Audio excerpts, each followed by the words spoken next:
Hi, my name is Glenda Britton. I'm part of the Michelle and Glenda team. Today I'm going to be bringing you a really yummy recipe. Not only yummy, but really good for your brain health. I'm a registered holistic nutritionist. I specialize in mental health, and this recipe is going to be about 95% from my little garden.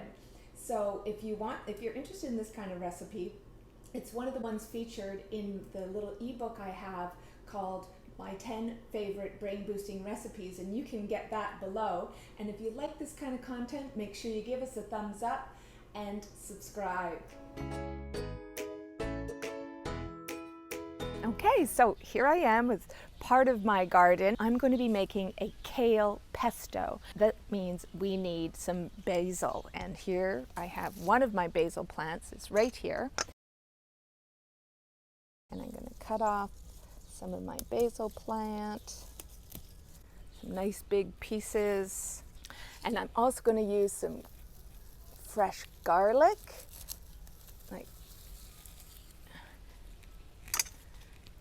Add that. We'll just take another little piece here for good measure. And follow me.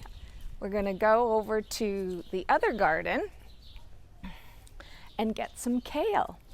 But I have a few different kinds of kale. You'll see this is a curly kale. And this one here is called black kale, even though it's not really black. At least I'm pretty sure that's the breed. And then back over here, I have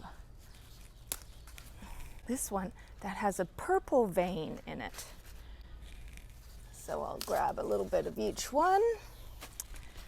And there we go. I'm going to make our kale pesto. So follow me. Now I really just take it right from the garden the way I picked it and throw all the kale into my salad spinner. And then when it comes to the basil though, I'm not going to just toss it all in. I'm going to actually clip off the little leaves and put that in to my salad spinner, and that way I can quickly wash it all. Usually I bring a spider or two into the kitchen when I do this, but that's okay because it's all organic, and that's why the spiders like to live around it. So that's actually a good sign. These stocky pieces I'm not going to use, of course. And then when it comes to the garlic, that I'll just break up, toss out any little brown pieces, and give it a wash. I've washed all of the kale and the herbs, and they're ready to go. This recipe is so easy. We're going to start with some real Parmesan Reggiano, excuse my pronunciation of that, but it has to be the real thing. Parmesan cheese has good bacteria and enzymes in it. So, you know, when we're talking fermented foods, cheese can be a good source of fermented foods, but it's got to be the real thing. So I'm just going to, I cut those into a couple smaller pieces, and I'm just going to grate that.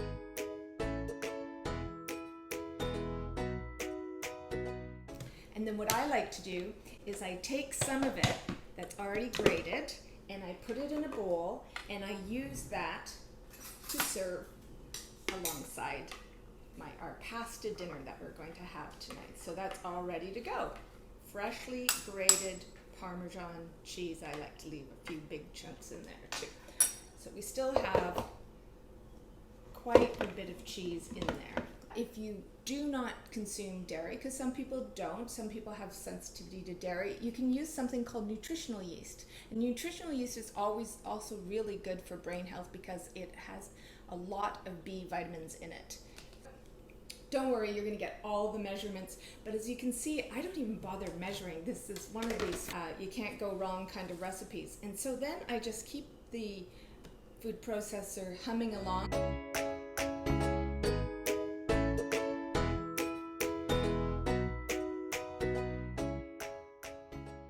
I'm using cashews.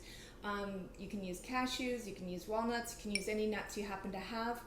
All nuts have different benefits, but they all have brain boosting benefits. So just add that in. Cashews are actually mood enhancing, so you can't go wrong with those. Just give that a whirl.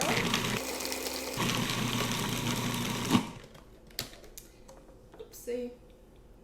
And then you just take a moment and scrape down the sides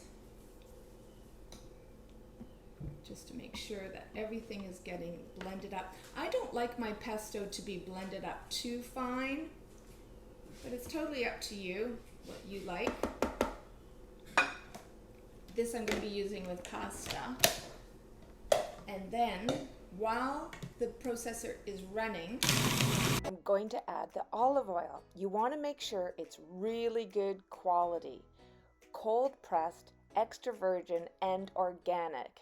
Yes, it's really expensive, but when you consider that food is medicine, it's well worth it.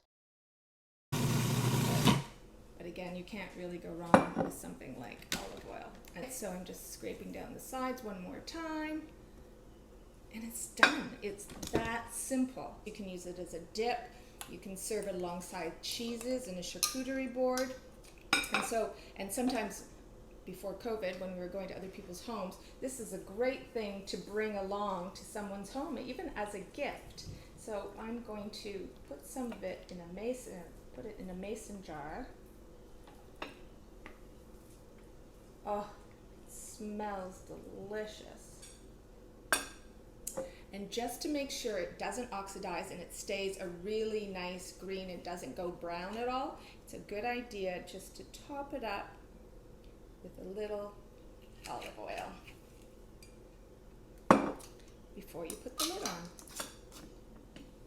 And you can store that in your refrigerator for, I'd say, about 4 or 5 days. So for tonight's dinner, I'm going to make pesto pasta. So I've already made the pasta, I made some spaghetti, and a lot of people are demonizing wheat products nowadays because of the gluten content.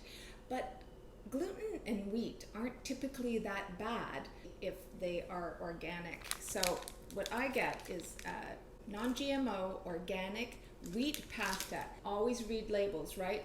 The only ingredient is organic durum wheat, semolina flour. That is it. So you really can't go wrong. We know now that actually gluten isn't all that bad. It just isn't supposed to be digested by humans. It's supposed to be digested by your microbiome. Anyway, so let's dive in here. Made the pasta. It's still hot. So, and I don't rinse it off because we want the sauce, the pesto, to stick to the pasta. Here we go. Yummy and greasy. So good.